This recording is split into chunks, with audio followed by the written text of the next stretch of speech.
السلام علیکم ناظرین، آپ دیکھ رہے ہیں اسلام آباد ٹونائٹ ندیم ملک کے ساتھ۔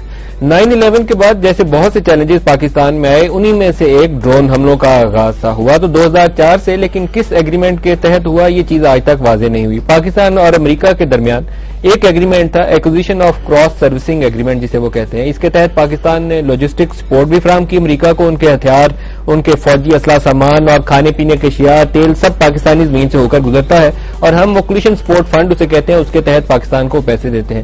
کیا یہ ایکسا ایگریمنٹ کا حصہ ہے؟ یہ بات ہمارے پاس سامنے واضح ہو کر آج تک نہیں آئی۔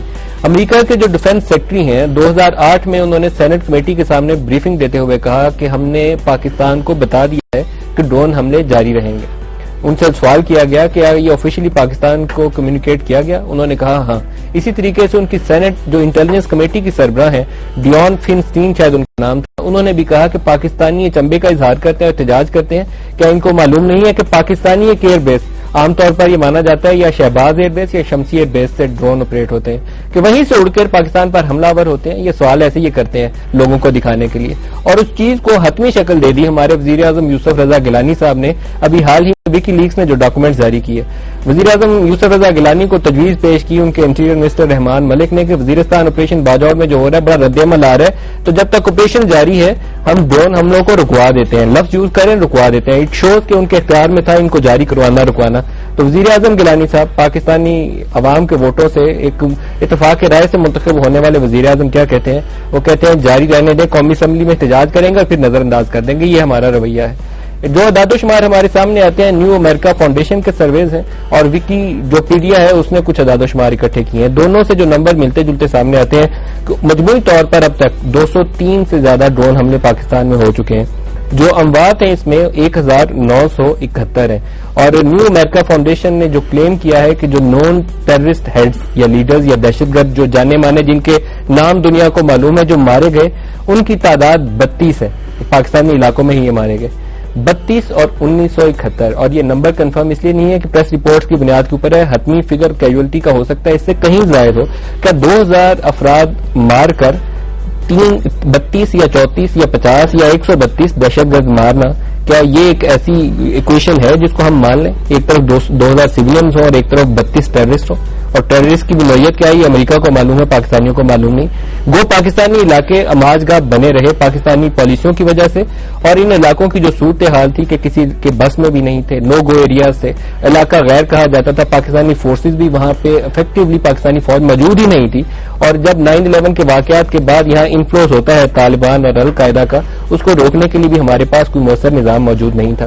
لیکن کیا اس کو ٹھیک کرنے کا یہی ایک طریقہ تھا کہ پاکستان جو اپنا سوورن سٹیٹس ہے اس کو کمپرومائز کرتے ہوئے ہم یہ کسی اور کو اختیار دے دیں کہ پاکستانی علاقوں میں آئے، ڈرون چلائے، نیچے جتنے مارے جائیں، ہم کہیں کہ 10,000 فٹ کی بلندی سے میزائل آیا تھا اور یہ سسپیکٹڈ ٹیررسٹ ہیں، مبینہ طور پر یہ دہشت گرد تھے، وہ مارے گئے، ان کی حیثیت کیا ہے، وہ کون لوگ ہیں، کسی کو آج تک معلوم نہیں ہو پایا۔ بہت سے پروگرامز میں یہ سوال بھی سامنے آیا کہ آپ دنیا کی ہر چیز پہ سوال اٹھاتے ہیں کہ آصف زرداری نے یہ خرابی کر دی، گیلانی نے یہ کر دیا، مشرف صاحب یہ کر گئے پاکستان کے ساتھ، لیکن جو لوگ ان حملوں کے نتیجے میں مارے گئے کبھی ان سے بھی جا کے پوچھے کہ وہ ہے کون؟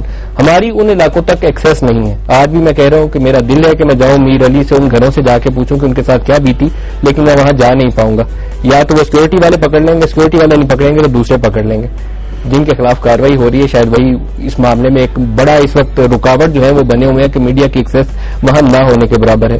لیکن ایک ہمارے لیے ڈیولپمنٹ ہے، پچھلے کچھ دنوں میں ایک کیس فائل کیا گیا، وہ وکیل صاحب بھی اور وہ شخص جنہوں نے اس معاملے میں تھوڑی طاقت اور ہمت کا مظاہرہ کیا کہ وہ پریس کے سامنے آئے اور ساری تفصیلات بتائیں کہ میرا فیملی جو تھی وہ ان ڈرون حملوں کا نشانہ بنی اور وہ انوسینٹ ہے، ان کا کوئی قصور نہیں، اور ہٹ جانے کا دعویٰ بھی داخل کیا انہوں نے۔ اسی کے نتیجے میں کچھ اور لوگ بھی، کچھ اور فیملیز بھی سامنے آئے ہیں، اور یہ ممکن ہوا کہ اسلام آباد میں بیٹھ کر ہم یہ پروگرام آپ کی خدمت میں پیش کر سکیں۔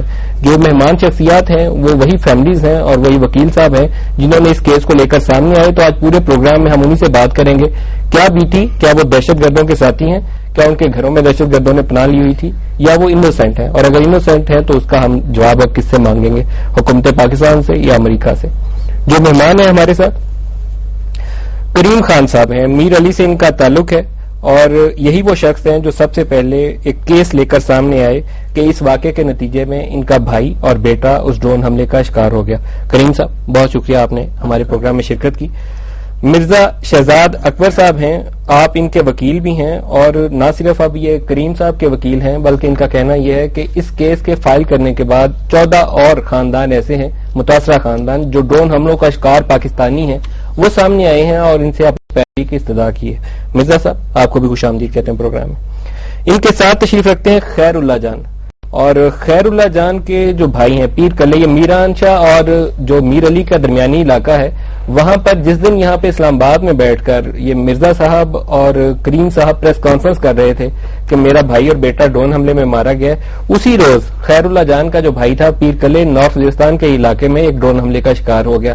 تو یہ بھی صاحب سامنے آئے ہیں، ہم ان کو ویلکم بھی کرتے ہیں اور ان کی کوشش اور ہمت اور حوصلے کو شاباش بھی دیتے ہیں اور استدعا کرتے ہیں سب سے کہ ان کی مدد کرے تاکہ اس مسئلے کا کوئی منصفانہ حل نکل سکے۔ ان کے ساتھ جو بچہ ہے، ایک میں اسے کہوں گا 7ویں جماعت کا طالب علم تھا، اور وہیں میر علی کے علاقے میں یہ ڈرون حملے کا شکار ہوا۔ اس کی حالت اور روئے داد پروگرام جیسے جیسے آگے چلے گا وہ آپ کو بتائیں گے۔ صدا اللہ اس کا نام ہے۔ کیا واقعہ اس کے ساتھ پیش آیا، کیا حادثہ تھا، یہ خود کہاں موجود تھا اس وقت جب ڈرون نے اس کو شکار بنایا، یہ ایک سوال ہے ہمارے سامنے، اور کچھ تصاویر بھی ہم آپ کو دکھائیں گے۔ اس میں سے ایک تو ایک معذور شخص کی ہے جو اسی کے چچا ہیں صدا اللہ کے، ایک ساتھ 10 ماہ کی بچی ہے جویریہ، اور اس کی والدہ بھی، وہ دونوں اس حملے کا نشانہ بنے۔